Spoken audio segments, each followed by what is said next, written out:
Hi, Brennan McCarthy, Certified Financial Planner. Wanted to talk about open enrollment coming up for most companies. So, the month of November, December, typically things open up so you can make some group elections for 2023 or the following year. So, I want to take a closer look at a few of these things as opposed to just making some election based on what you did the prior year. First is a high deductible versus a low deductible health insurance plan. Try to make some educated guesses as to what you think you may spend in healthcare over the next 12 months. If you feel like it might be a higher healthcare type year, think of like planned pregnancies, surgeries, major expense, things like that. The low deductible plan is probably right for you. If not, the high deductible plan opens up a lot more flexibility for things like HSAs. So that may be a good option for younger, healthier people typically.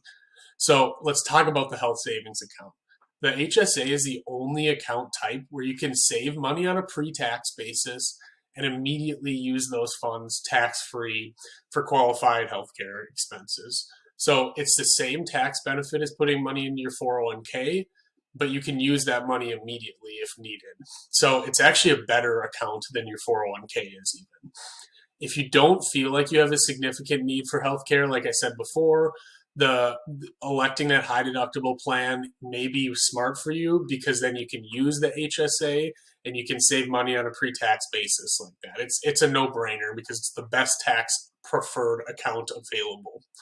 The max contribution in 2023 is going up as well to $38.50 per year for self-only health insurance plans, and it's about double that for family plans.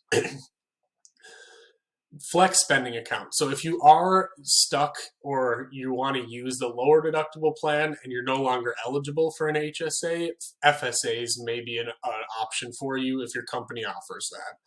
So using these to your advantage is really important, but you do have to remember that this is a use it or lose it type account.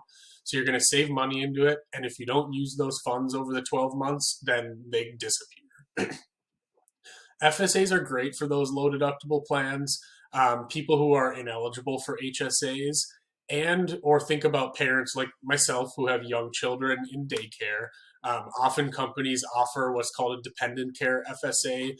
You can save money into that on a pre-tax basis and pay your health or your daycare provider directly through your FSA. The max contribution for 2023 for FSAs is only $3,050. So it's not going to cover your entire bill, but it is going to reduce your taxable income for that year by $3,050 and allow you to pay that on a tax-free basis. So the last component is life insurance, specifically the voluntary life insurance component. It's important to know how much you're paying. There's a few reasons for this. Group life insurance is based solely on your age and it's age banded. So what this means is it doesn't require a health profile in most cases. And on the flip side, the reason why that's important is because it creates an event called adverse selection. What that means is that people who can't get insurance through the open marketplace because they're too unhealthy tend to get it through their group benefits at work. What that means is the pool of people in a group benefits are typically less healthy, which drives up the cost of insurance through group benefits. However, often what we see is because it is age banded, the younger employees pay way less than they would on an open market policy when they're younger, and then the expenses just start to skyrocket as they get older. So often what we see is between until age 30 or so, it's maybe cheaper to get a policy through work, and then after that, it's going to be cheaper to get a policy on the open market.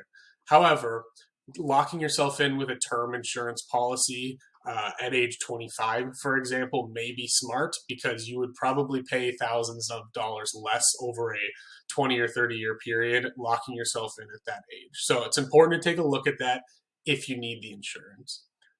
Those are kind of the main components that I want to talk about here. Let me know what questions you have. I'd love to hear your thoughts. Thanks.